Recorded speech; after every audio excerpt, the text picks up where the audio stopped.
วกมึงเคยสงสัยกันไหมว่าทำไมพวกเราต้องโดดล่มลงไปกลางเมืองที่ไฟไหม้ไปละครึ่งเมืองอ่ะคือแบบนั่นไฟนะเว้ยแต่ความจริงคือไฟที่เห็นในโหมด Battle Royale ของ Battlefield 6 อ่ะไม่ได้เป็นไฟธรรมดานะเว้ยมันคือวงล้อมแห่งไฟ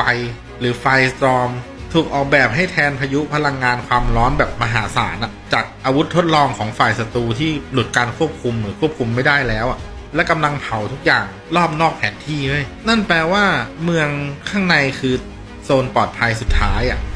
และภารกิจของทหารที่โดดลงมาก็คือแย่งกันเก็บอุปกรณ์ต้นแบบหรือแฟ้มเอกสารสำคัญอะไรต่างๆที่พอจะกอบกู้ได้อะแล้วเอาออกมาเว้ยสรุปคือพวกเขาอะไม่ได้โดดลงไปที่เมืองที่ไฟไหม้เพื่อไปยิงกันเล่นๆหรอกแต่เพราะนั่นคือภารกิจสุดท้ายที่ต้องทำให้สำเร็จก่อนที่ข้อมูลสำคัญทุกอย่างจะถูกเผาหายไปพร้อมกับเมืองนั้น